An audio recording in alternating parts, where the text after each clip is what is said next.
क्या मीना को स्कूल छोड़ना पड़ेगा? मीना एक हंसमुख छोटी बच्ची है। वह अपने माता पिता, दादी, भाई राजू और बहन रानी के साथ रहती है। प्यारा मिट्टू तोता उसका सबसे अच्छा दोस्त है। मीना आपके आसपास रहने वाली किसी भी छोटी बच्ची की तरह ही है, लेकिन कुछ मामलों में वह अलग है। वह सबसे दोस्ती रखती है, किसी से भी सवाल पूछने में घबराती नहीं है। मीना ईमानदार है और दूसरों का ध्यान रखती है। वह अपने परिवार और दोस्तों की परेशानियों को सुलझाने की कोशिश करती है। इस कहानी में मीना और उसका परिवार अपनी आर्थिक कठिनाई दूर करने का रास्ता ढूंढ निकालते हैं और मीना को स्कूल नहीं छोड़ना पड़ता। धान की बुआई के दिन है। मीना के पिता यह सोच कर परेशान है कि बीज खरीदने के लिए वह पैसे कहां से लाए। वे दुकानदार से बीज उधार लेने का फैसला करते हैं। वे सोचते हैं कि उधार चुकाने के लिए मीना की माँ भी कोई काम कर ले तो अच्छा होगा। अब मुश्किल यह है कि अगर मीना की माँ काम पर जाएगी तो छोटी बहन रानी को कौन संभालेगा। अगर मीना घर पर रहकर बहन की देखभाल करेगी तो स्कूल कैसे जाएगी। मीना यह सुनकर घबरा जाती है कि उसे स्कूल छोड़ना पड़ेगा। राजू भी यह बात सुनकर उदास हो जाता है। मीना के माता पिता उसको स्कूल छुड़वाना नहीं चाहते, पर इसके सिवाय रास्ता भी क्या है। मीना के पिता बीज खरीदने के लिए जाते हैं। मीना भी उनके साथ जाती है। दुकानदार इस शर्त पर उधार देना मंजूर करता है कि फसल आने तक पैसा चुकाना पड़ेगा। दुकानदार कागज पर कर्ज की रकम लिखता है और मीना के पिता से उस पर दस्तखत करने को कहता है। मीना के पिता को पढ़ना लिखना नहीं आता। वे कागज पर अंगूठा लगाने ही वाले थे कि मीना उन्हें रोक देती है। उसने देख लिया है कि दुकानदार ने जो रकम बताई थी उससे कहीं ज्यादा रकम कागज में लिखी है। मीना के यह बताने पर दुकानदार खिसिया कर कहता है, अरे बाप रे, भूल हो गई। दुकानदार को अपनी भूल सुधारनी पड़ती है।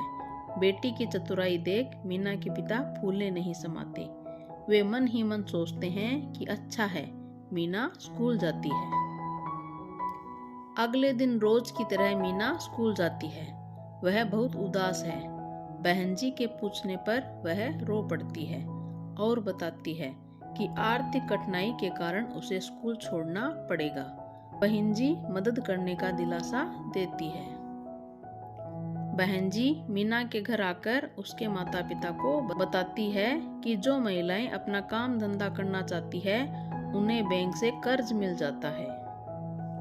मीना, राजू और उनके माता पिता फैसला करते हैं कि बैंक से कर्ज लेकर एक गाय और साइकिल खरीदेंगे। माँ गाय का दूध निकालेगी और पिताजी साइकिल पर दूध ले जाकर पास के शहर में बेच आया करेंगे। बैंक में कर्ज के लिए मीना के माता पिता की अर्जी मंजूर हो जाती है। माँ खुश है क्योंकि कर्ज पर ब्याज बहुत कम है। वे साल भर में आराम से कर्ज चुका सकेंगे। दुकानदार से कर्ज लेने से तो यह कहीं बेहतर है। सारा परिवार गाय, बछड़ा और साइकिल लेकर खुशी खुशी घर आता है। पिताजी मीना को साइकिल चलाना सिखाते हैं। उसे खूब मजा आता है और मौका मिलते ही वह साइकिल की सवारी करती घूमती है। धीरे धीरे घर की स्थिति सुधरने लगती है। मीना गाय की देखभाल में माँ का हाथ बंटाती है।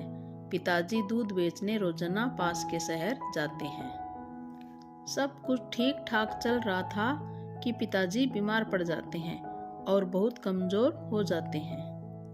कर्ज चुकाने का दिन भी आ जाता है। सूरज डूबने तक दुकानदार अपनी रकम लेने आ जाएगा। मीना हिसाब लगाकर बताती है कि 200 रुपये कम है। शहर में दूध की दुकान से पैसे मिलने हैं, लेकिन पिताजी बीमारी के कारण शहर नहीं जा सकते। मीना और राजू साइकिल लेकर शहर जाने के लिए निकल पड़ते हैं। मिट्टू भी उनके साथ हो लेता है। बच्चों को शहर पहुंचने में काफी समय लग जाता है। पैसे लेकर जब वे घर के लिए चलते हैं तब तक शाम हो जाती है। इस बीच दुकानदार मीना के घर पहुंच जाता है।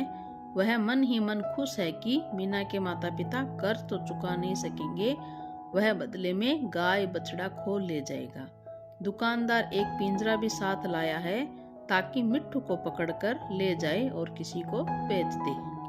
राजू और मिट्ठू के साथ शहर से लौटते हुए मीना को लगता है कि सूरज डूबने से पहले वे घर नहीं पहुंच पाएंगे। पैसे समय पर घर कैसे पहुंचाए जाए। अचानक मीना को एक उपाय सूझता है। वह पैसों की थैली मिट्ठू को देकर कहती है कि तेजी से उड़कर जाए और माँ को पैसे दे दे। दुकानदार गाय और बछड़ा ले जाने ही वाला है कि मिट्ठू पहुंच जाता है। वह पैसों की थैली माँ को दे देता है। मीना की माँ दुकानदार को पैसे लौटा देती है। दुकानदार के इरादों पर पानी फिर जाता है। वह गाय और बछड़े को छोड़कर पैर पटकता हुआ चला जाता है। इस तरह मीना, राजू और मिट्ठू अपने परिवार को मुसीबत से बचा लेते हैं। मीना के माता पिता बहुत खुश हैं कि माँ को घर बैठे आमदनी का साधन मिल गया। अब उन्हें दुकानदार से उधार नहीं लेना पड़ेगा। उन्हें सबसे ज्यादा खुशी इस बात की है कि मीना को स्कूल नहीं छोड़ना पड़ेगा। मीना भी खुश है कि उसका स्कूल नहीं छूटेगा और उसका प्यारा दोस्त मिट्ठू भी उसके साथ रहेगा। मीना कहती है, कोई बच्चा स्कूल छोड़ने पर मजबूर न हो। मिट्ठू भी उसकी हाँ में हाँ मिलाता है। छोटी सी दुल्हन। मीना एक हंसमुख छोटी बच्ची है। वह अपने माता पिता, दादी, भाई राजू और बहन रानी के साथ रहती है। प्यारा मिट्ठू तोता उसका सबसे अच्छा दोस्त है। मीना आपके आसपास रहने वाली किसी भी छोटी बच्ची की तरह ही है, लेकिन कुछ मामलों में वह अलग है। वह सबसे दोस्ती रखती है, किसी से भी सवाल पूछने में घबराती नहीं है। मीना ईमानदार है और दूसरों का ध्यान रखती है। वह अपने परिवार और दोस्तों की परेशानियों को सुलझाने की कोशिश करती है। इस कहानी में मीना अपनी चचेरी बहन रीता की मदद करती है। रीता की उम्र अभी 15 वर्ष है और उसकी शादी की बात चल रही है, लेकिन रीता स्कूल की पढ़ाई पूरी होने तक शादी नहीं करना चाहती। इस बार आम बहुत हुए हैं। माँ मीना को आमों की टोकरी देकर रीता के घर भेजती है।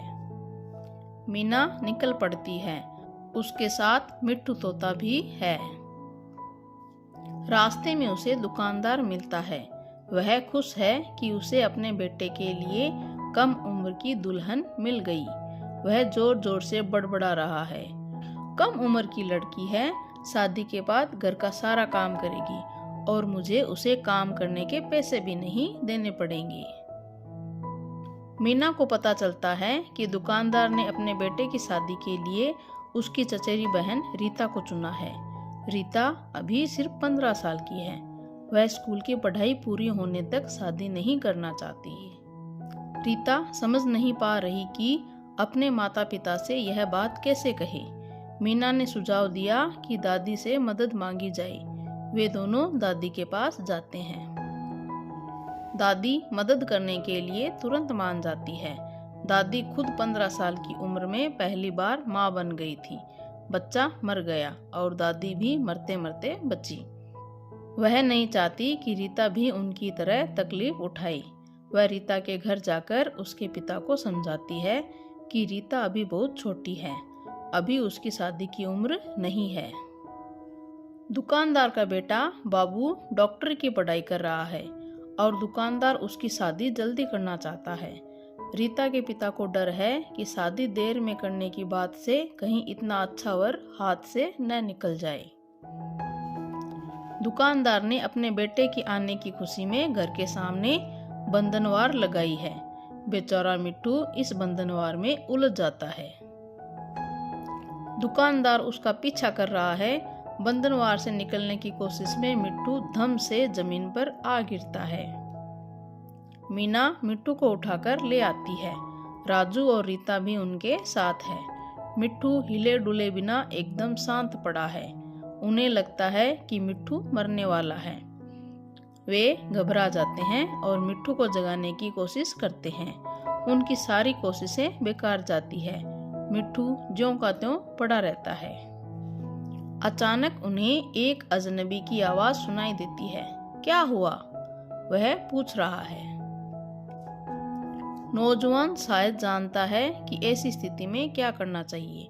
वह मिट्ठू की जांच करता है और फिर अपनी बैग से पट्टी निकालकर उसके सिर पर बांध देता है। मिट्ठू जल्दी ही होश में आ जाता है।